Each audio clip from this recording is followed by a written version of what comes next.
ఈరోజు చెప్పే వార్త ఏంటి అంటే చాలా చాలా బాధ కలుగుతూ ఉంటుందండి. కొన్ని కొన్ని వార్తలు చూస్తుంటే కొన్ని ఎవరైనా చనిపోతే అది ఎక్కడితో ఎండ్ అయిపోదు. అది రోజు రోజుకి ఎట్లా లేదన్నా ఏదో రకంగా మనుషుల దగ్గరికి చేరుతూ ఉంటుంది. ఈ వైష్ణవి చావు కూడా అంతే. మొన్న ఎక్కడో వీడియోలో చూశాను. వాళ్ళ అమ్మ వైష్ణవి వచ్చావమ్మా, పాము రూపంలో వచ్చావా అని. ఇప్పుడు ఆ పాము శ్వేతనాగుగా తిరుగుతోంది వైష్ణవి. పాప శ్వేతనాగుగా వచ్చింది.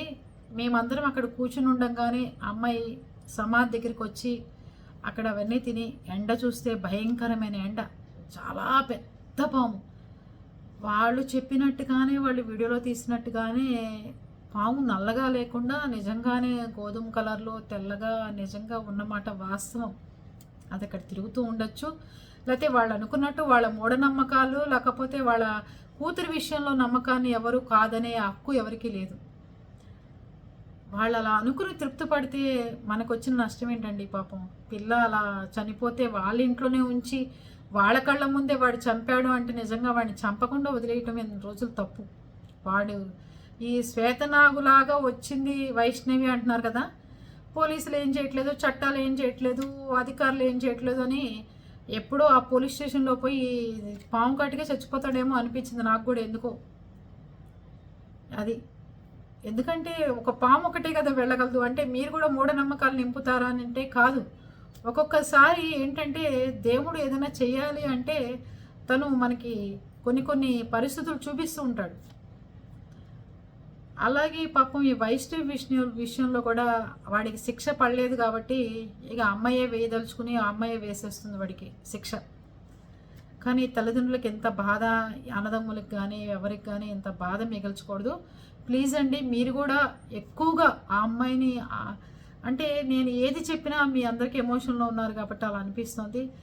ఎక్కువగా సమాధుల దగ్గరికి వెళ్ళినా, ఎక్కువగా మీరు ఆలోచిస్తున్నా మీరు డిప్రెషన్కి లోనయ్యే ప్రమాదాలు ఎక్కువ ఉంటాయి.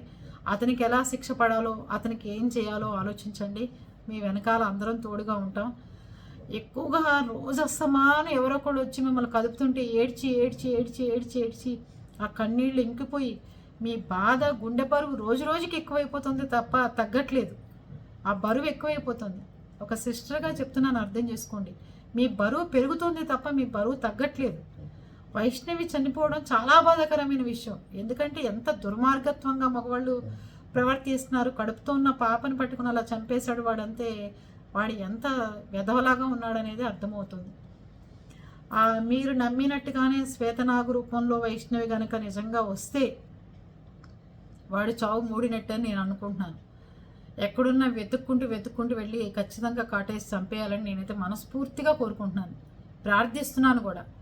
ఇలాంటి ఇది ఏ ఆడపిల్లకి జరగకూడదని. ఆ శ్వేత నాగే వాడిని చంపేయాలని చెప్పి నేను మాత్రం మనస్ఫూర్తిగా కోరుకుంటున్నాను. అది జరిగి తీరాలని నేను కూడా దేవుడికి ప్రార్థిస్తాను. మీరందరూ మాత్రం రోజు రోజుకి మీ ఇంటికి వచ్చే మనుషులు, మీ ఇంటికి వచ్చే వాళ్ళు మాట్లాడుతున్న కొద్దీ మీ భారం పెరుగుతుంది కానీ తగ్గట్లేదేమో అనిపిస్తుంది నాకు. ప్లీజ్ మీ ఆరోగ్యాలు కూడా చూసుకోండి. కొంచెం వైష్ణవి వాళ్ళ మదర్ని పట్టించుకోండి, వాళ్ళ ఫాదర్ని పట్టించుకోండి. ఇంట్లో ఉన్న అన్నదమ్ములు అస్తమానం శ్మశానం దగ్గరికి వెళ్ళి వైష్ణవి దగ్గర కాకుండా ఇంట్లో ఉన్న పెద్దవాళ్ళ ఆరోగ్య పరిస్థితిని అర్థం చేసుకుంటారని మనస్ఫూర్తిగా కోరుకుంటున్నాను. ఓకేనా?